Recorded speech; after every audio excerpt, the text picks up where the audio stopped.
Hoy vamos a hablar del Bioshock.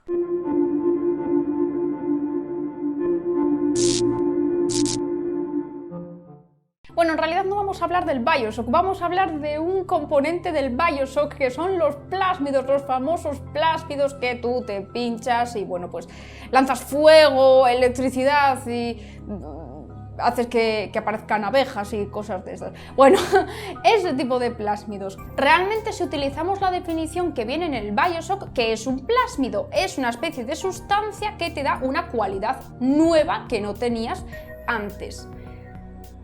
Pues si os digo que en realidad los plásmidos existen, no existen para humanos ni nada por el estilo, así que no os emocionéis que no vais a lanzar fuego ni historias de estas, no. Existen solamente para las bacterias, que son unos seres súper chachi guays y que para ellos pues sí, estas cosas las hay. Para nosotros que somos unos desgraciados de la vida, pues no. Los plásmidos, al igual que se define en el Bioshock, son un trocito de DNA normalmente circular que lo que hace es darle una cualidad nueva a la bacteria. O sea, exactamente lo mismo que en el Bioshock. Lo que pasa que a la bacteria no le da la capacidad de producir fuego, de controlar no sé qué, la electricidad, etcétera, etcétera. Pero bueno, sí, le da cualidades nuevas a la bacteria, muy beneficiosas para ella. Y ojalá nos pasase a nosotros eso de tener un plásmido y poder, yo qué sé, evitar ser envenenados o cosa de ese estilo. El plásmido, como ya digo, es un trocito de ADN, es circular y bueno, pues en algunos casos puede transmitirse de célula a célula, en otros casos no. Y hay algunos casos en los que se puede transmitir de una manera un poco más sofisticada, pero bueno, ya hablaremos de eso. ¿Tipos de plásmidos hay? Para aburrir, para aburrir. Existen algunos plásmidos que lo que hacen es darle a la bacteria la capacidad de comerse algo que en otras condiciones no se comería, como por ejemplo la capacidad de degradar petróleo, por ejemplo, pues es una alternativa bastante buena. Se pueden comer algo que otras en el mismo ambiente no se podrían comer y que morirían de hambre, pues estas en este caso no pueden degradar eso, u otros compuestos que a lo mejor pueden resultar tóxicos o nocivos para la naturaleza, pues entonces ellas se lo pueden comer. Con lo cual podemos vislumbrar una aplicación de estas bacterias y es la de biorremediación, la de intentar remediar un poco el medio ambiente. Hay otros plásmidos que tienen resistencias a antibióticos, eso que os dije de evitar ser envenenados. Bueno, los antibióticos son los grandes enemigos de las bacterias, pero esto que hablamos de tiene una resistencia, bueno, normalmente la resistencia o bien adquirida en el cromosoma o viene también por unos plásmidos, y esto también se utiliza mucho en el laboratorio, lo de meterles unas resistencias, pues bueno, para ciertos procedimientos concretos como selección. Pero sí que es verdad que hay algunas bacterias que la tienen y que ciertos antibióticos que en otras ocasiones les harían daño, pues teniendo ese plásmido no les hacen ningún daño, son el Superman de las bacterias. Hay otros plásmidos que le dan la capacidad de infectar ciertas células, de infectar ciertos organismos y de esa manera pues propagarse, ser un parásito o incluso también de llegar a ser un simbionte, y a lo mejor en otras ocasiones no podrían haber infectado ese organismo de ninguna manera, pero con ese plásmido le da las moléculas necesarias para meterse dentro y fastidiarlo todo, o para convivir sin más, ser amigos, estar unidos, vivir sin miedo y en libertad. Sin embargo, no os penséis que esto es la divina papaya, que es una molécula que ayuda a las bacterias, etcétera, como en el Bioshock. No. Si lo miramos desde un punto de vista objetivo, el plásmido no deja de ser algo como el ADN. Bueno, de hecho es que es lo mismo, o sea, están formados por los mismos componentes, pero bueno, me refiero a el cromosoma, el ADN, ¿no? Tiene los mismos objetivos que el ADN y es transmitirse a la descendencia, y cuantos más transmisiones haga, mejor todavía. Entonces es una molécula egoísta que busca sus propios fines y que manipula a las bacterias. Si lo vemos desde ese punto de vista, realmente está ocurriendo eso. Los plásmidos no son tontos. Y hay veces en las que castigan cuando no existe una transmisión. Existen unos plásmidos que se llaman plásmidos coligénicos que lo que hacen es producir unas toxinas que se llaman colicinas. Bueno, ese plásmido pues produce estas toxinas que tienen el efecto de perforar la membrana de la bacteria, o sea, un bombardeo ametrallado, vamos, brutal. Pero tiene la cosa de que la bacteria que tiene el plásmido, aparte de producir la toxina, produce una antitoxina que evita que su pared sea bombardeada. Sin embargo, esa toxina puede pasar al exterior y bombardear a otras células y causar estragos. ¿Qué ocurre?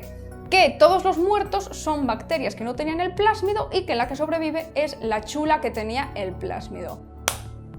Para que veáis, las moléculas que pensamos es que no son seres vivos, no lo son, pero son crueles, son peores que algunos seres vivos. Pero también hay otros plásmidos que, más que castigar a todo el mundo, castigan a los hijos de la célula que tiene el plásmido. Son los que se llaman plásmidos portadores de módulos de adicción. Estos plásmidos son parecidos a los anteriores, tienen una toxina que, en este caso, más que perforar la pared de la célula, le corta su ADN. Entonces solo afecta a la célula que contiene esa toxina, es decir, la del plásmido. Pero al tener el plásmido tiene también una antitoxina que la protege de esa toxina. El problema viene cuando esa célula se tiene que dividir y formar hijos.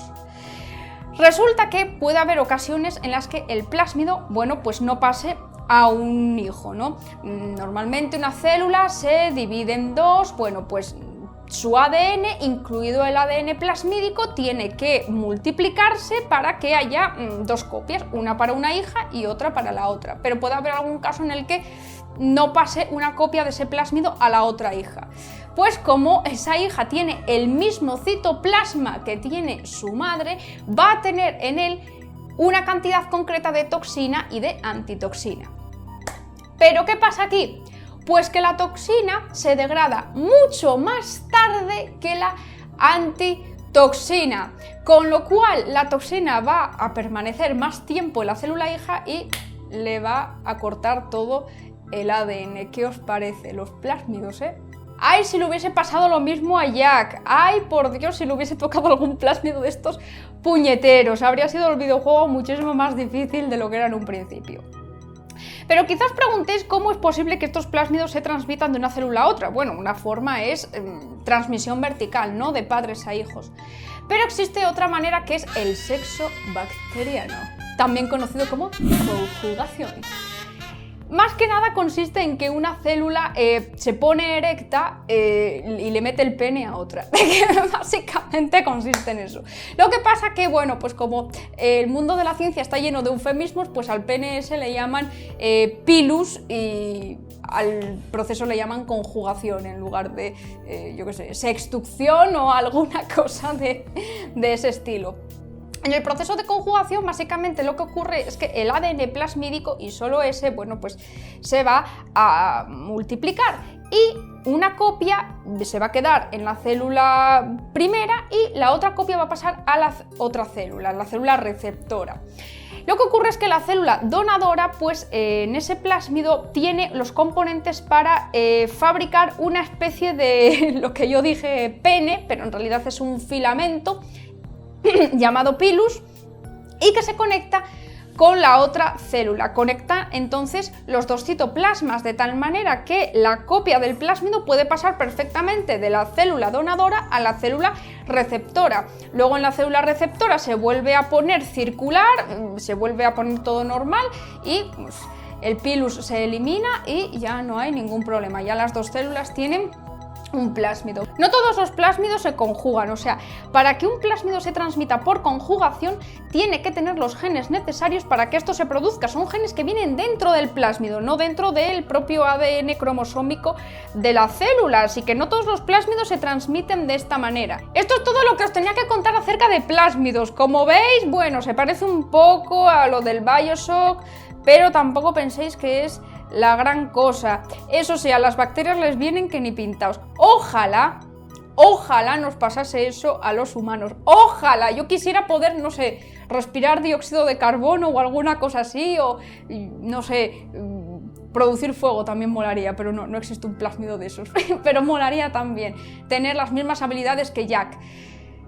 Pero el caso es que para nosotros eso no sirve, es una pena. Tenemos que involucionar y volvernos bacterias, la verdad.